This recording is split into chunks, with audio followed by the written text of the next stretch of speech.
Last Christmas, I watched my entire childhood flip in one sentence. Not in a loud cinematic way. No screaming. No plates thrown.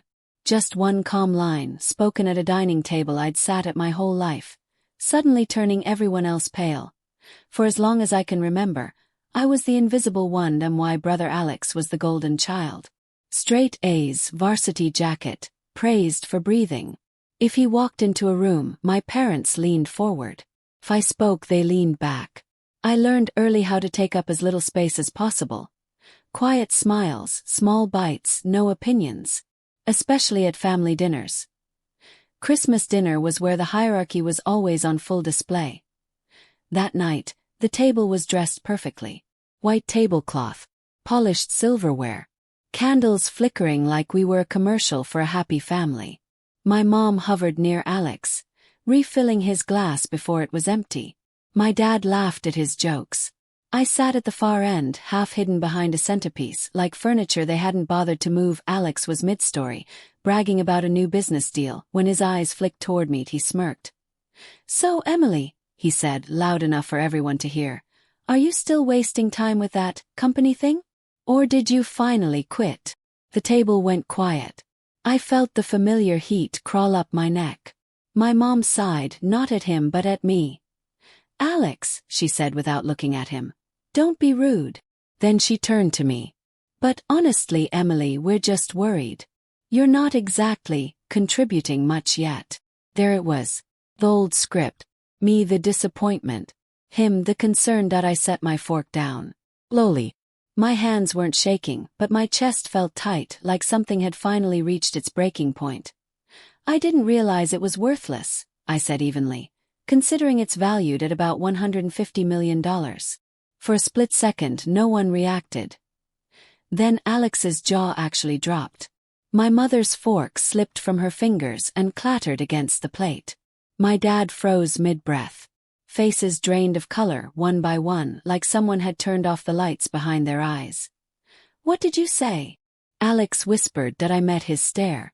Years of being ignored, talked over, dismissed, years of swallowing my pride, came rushing back. But this time they didn't land on me. They landed on my mother. Her mouth opened, then closed. For the first time in my life, she looked at me like she didn't recognize who I was. That's not funny," she said weakly. "I'm not joking," I replied. "You asked what I was worth." The silence that followed was heavier than any argument we'd ever had. And if you think that moment was satisfying, stay with me until the end. Because what it cost my family was far more than money. The silence after my Christmas revelation didn't come from nowhere. It was built, year by year, moment by moment, starting long before I ever understood what favoritism was. I was 8 years old the first time I realized our family didn't see us the same. Alex was turning 13.13, according to my mother, was important. It meant freedom, responsibility, potential. For weeks, the house buzzed with anticipation. I watched from the hallway as boxes arrived at the door. Long ones, heavy ones. My mom shooed me away every time I lingered too long. "Go play, Emily. This isn't for you." On the morning of his birthday, the garage door opened like a stage reveal. There it was. Brand new mountain bike. Metallic blue frame, thick tires, gears that clicked when Alex spun the pedals like he already owned the road. Streamers hung from the handlebars. A red bow sat on the seat. Alex hooped. My dad clapped him on the back. My mom beamed like she'd personally invented bicycles. I stood barefoot on the cold concrete, gripping the hem of my shirt. That afternoon, Alex's friends came over. Pizza boxes stacked high on the counter. A custom cake shaped like a bike ramp sat in the center of the table. Everyone sang loudly, off-key, laughing. When it was my turn to hand him my gift, I passed over a card I'd spent an hour coloring. He glanced at it. "Cool," he said, tossing it aside. No one noticed. 2 months later. It was my birthday. 8 years old. My gift was a t-shirt from a thrift store. Pink, slightly faded, with a cartoon cat missing one eye. The tag was already worn soft. My cake came from Costco. White frosting, generic balloons printed around the edge. No friends invited. No decorations. "You'll be fine, Emily," my mom said when she saw my face. It's just a birthday. That phrase became her favorite. Alex went to Disneyland that summer. I remember standing at the front window, watching their car pull away. Suitcases in the trunk. Mickey Mouse ears perched on Alex's head.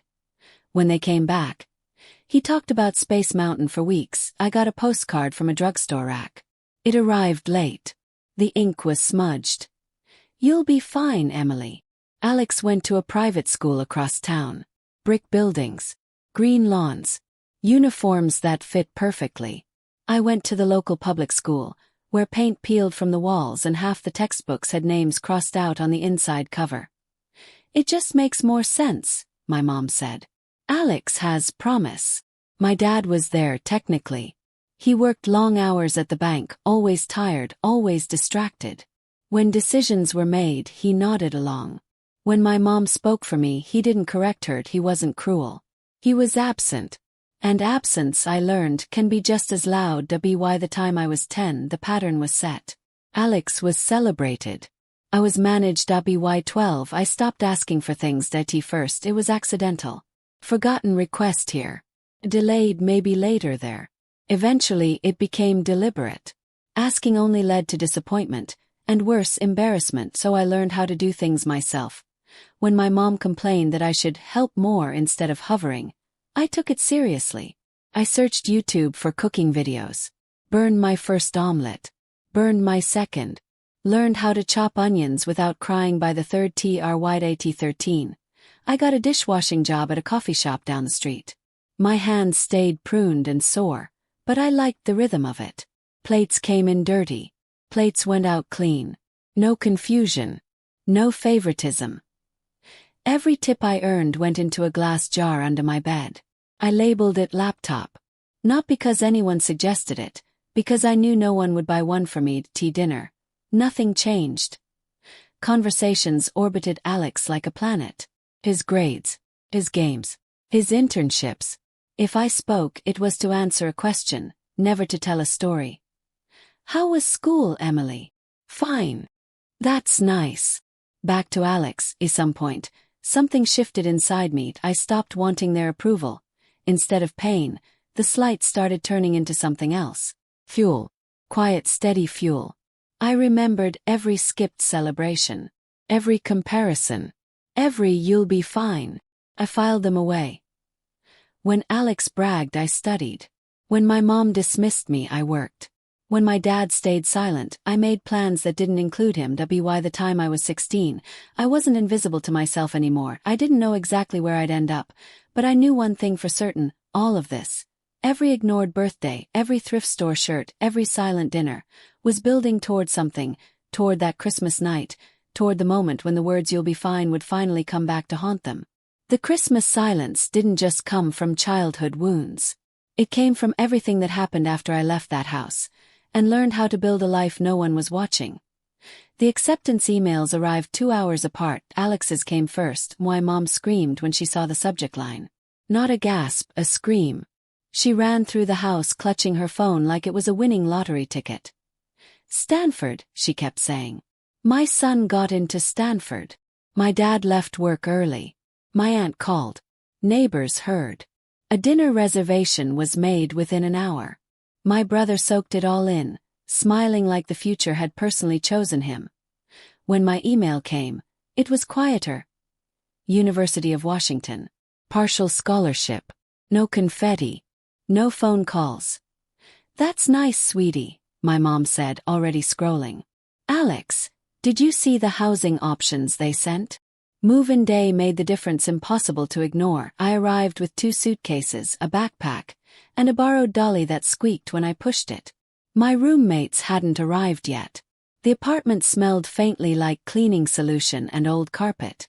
I carried my boxes up 3 flights of stairs alone, stopping twice to catch my breath. Alex's move-in day looked like a movie montage. My mom flew out with him. She cried when they hugged. She organized his closet. Took photos of his dorm from every angle. Took him shopping, just in case he needs anything. She stayed 3 extra days. I started working 2 weeks later. Every weekday my alarm went off at 4:30 a.m. I pulled on a green apron still damp from yesterday's wash and walked to Starbucks in the dark. Coffee splashed onto my sleeves. My shoes always smelled faintly burnt. Between shifts and classes, I lived on instant noodles and whatever pastries were about to expire. My laptop was slow, cracked at the corner, the fan whining like it might give up at any moment. Textbooks were too expensive, so I didn't buy them. Instead, I watched free lectures on YouTube. Signed up for Coursera courses. Read PDFs classmates shared in group chats. Took notes by hand when my laptop froze. IT was exhausting. But something surprised me. IT felt kind of good. No one was cheering. No one was correcting me. Everything I did, every past exam, every paid bill, was mine. The idea didn't come in a lightning bolt. IT came from exhaustion. Everyone around me was tired. My roommates skipped meals. Friends lived on energy drinks. Sleep schedules were chaos. People joked about burnout like it was a badge of honor. One night, sitting on my bed with my cheap notebook, I wrote a question at the top of the page. Why is staying healthy this complicated? What if there was one simple app? Not 10 features. Not a social platform. Just something that tracks sleep, water, steps, stress. Without yelling at you, I started sketching screens. Boxes. Arrows. Ugly handwriting that I taught myself to code at night. Sometimes until 2 a.m. Sometimes until the sun hinted at coming back up.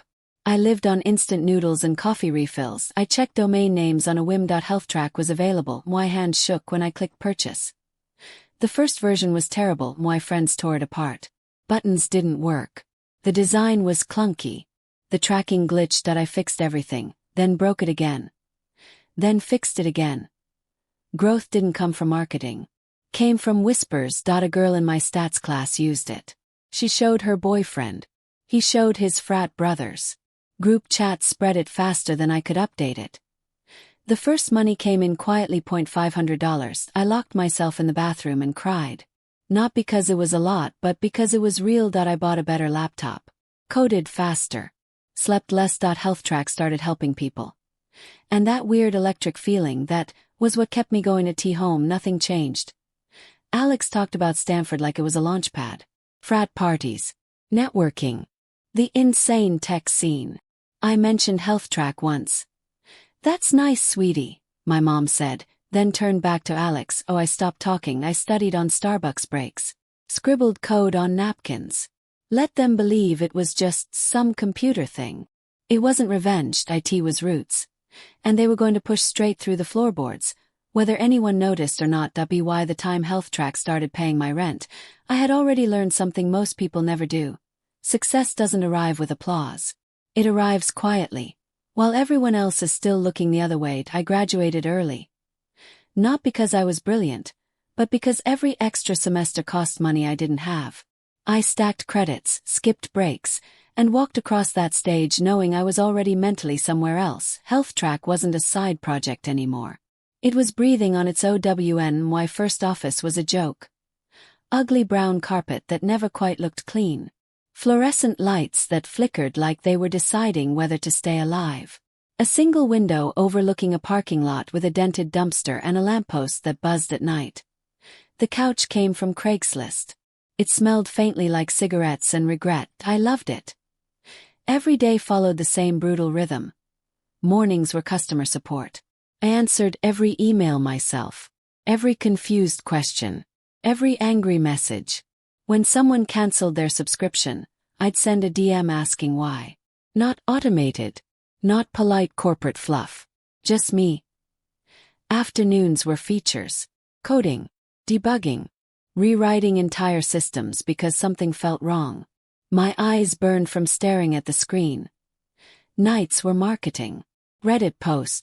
Emails to trainers. Cold messages to gym owners. I learned to write copy like I learned to cook, through trial, error, and a lot of mess.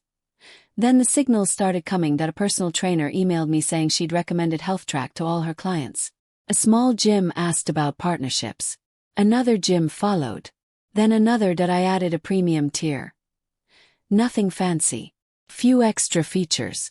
A few dollars a month. I remember refreshing the dashboard at 2 a.m., watching the number tick up. When annualized revenue crossed $50,000, I leaned back in my chair and laughed out loud. This is real money, I whispered to no one. I hired my first 2 developers, kids like me.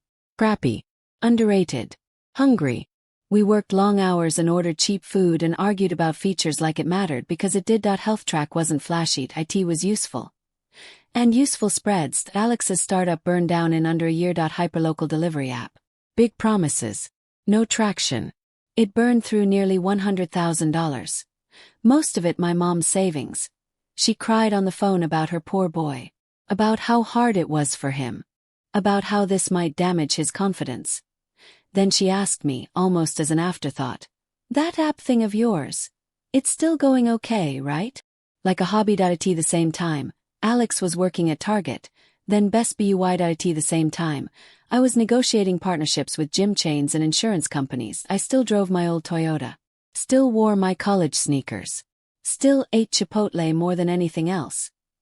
Then came the email. A large tech company wanted to talk about strategic options. The first offer was $50 million. I stared at the screen, imagining calling my mom. Imagining her finally saying, "I knew you had it in you." Then I read the fine print. Full control. It's everywhere. Monetization first. User second. I said no, and my lawyers almost choked. Saying no changed everything. Investors started circling. We raised $8 million. Expanded. Integrated with Apple Health. Fitbit. Everything. We crossed 1 million active users. Revenue hit 8 figures. I bought a modest penthouse in Seattle. Kia furniture. Plants I forgot to water. Then came the real offer. Healthcare group. $150 million. They wanted the team. The brand. The mission. After months of negotiations, it closed. After taxes and bonuses, I walked away with about $90 million. I didn't call my mom, I called my therapist. For the first time I talked about being invisible. Every birthday. Every dismissal. Every time someone else was chosen, I didn't feel triumphant. I felt tired. I started donating quietly. Women's mental health. Burnout prevention. Then my therapist suggested something unexpected. Go home, she said. Not to confront. To observe. So I did. And that's when everything finally came full circle. I didn't think of it as going home. In my head, this was data collection. That's what my therapist called it. An observational visit. No emotional goals. No speeches prepared in the shower. Just show up, notice patterns, leave. I flew into Seattle on a gray afternoon. The kind of sky that presses down on the city like a held breath. The plane descended smoothly, and I caught my reflection in the window. Calm, neutral, almost detached. Successful founder. Adult woman. Not the invisible kid. I didn't tell my mom about the sale. I didn't tell her about the money. I booked a hotel downtown instead of my childhood bedroom. That decision alone felt like a small rebellion.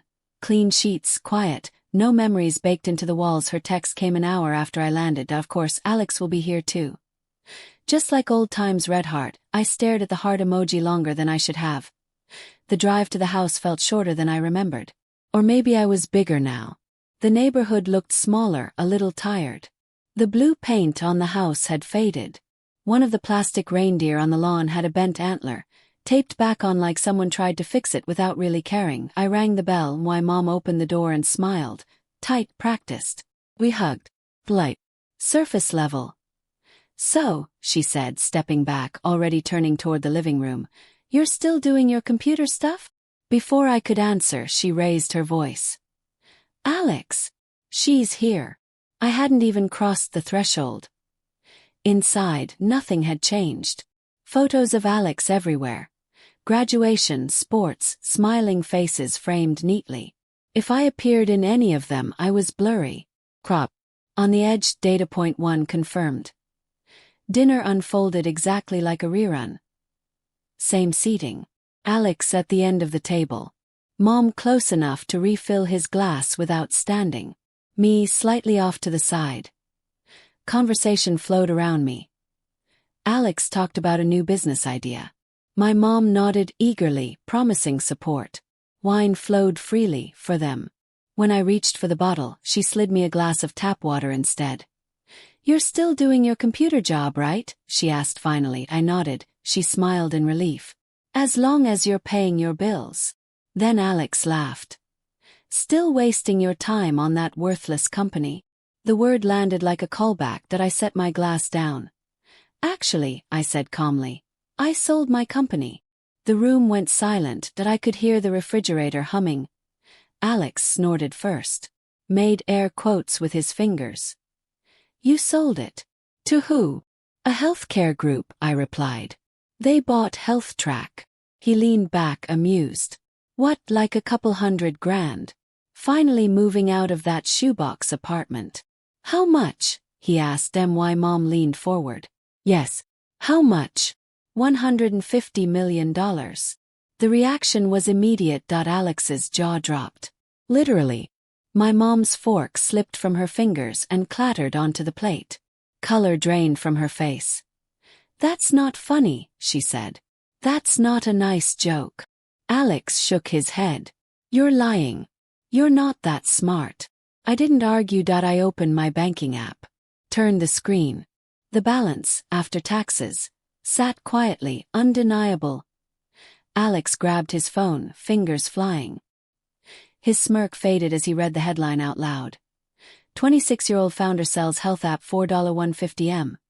He looked up slowly like he was seeing a stranger, and in that moment, I realized something important. I didn't feel victorious. I felt done, because the experiment had given me all the data I needed. The first sound after the shock wore off was my mother's voice, thin, unsteady. "Why didn't you tell us?" she asked. "Why didn't you tell your own family?" I didn't answer right away. I looked at the table, at the fallen fork, at Alex, still frozen. "Because you already told me everything I needed to know," I said. "Private school. Trip. Flying across the country to move him into Stanford. $100,000 for his startup when it failed." Her face tightened. "That's not fair. We did our best. We supported you." I finally looked at her. "You supported him. You invested in him." She opened her mouth to interrupt, but I kept going. "You forgot my birthdays. You told me I'd be fine and acted like that meant you didn't have to try." Alex slammed his fist into the table. The plates rattled. "So money makes you special now," he snapped.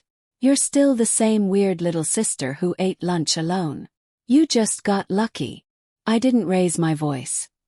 "Luck didn't write code at 3 a.m, I said. "Luck didn't work 4:30 a.m. shifts.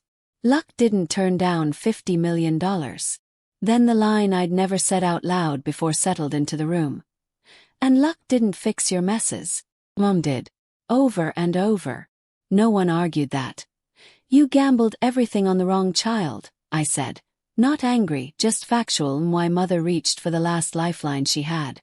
"Maybe you could help Alex. Invest. Or family. Families stick together." I stood up.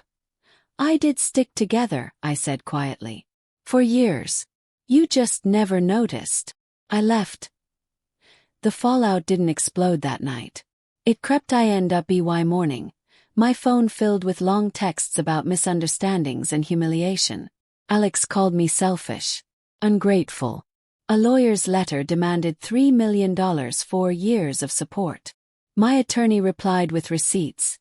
Every dollar accounted for. Zero spent on me. They backed off.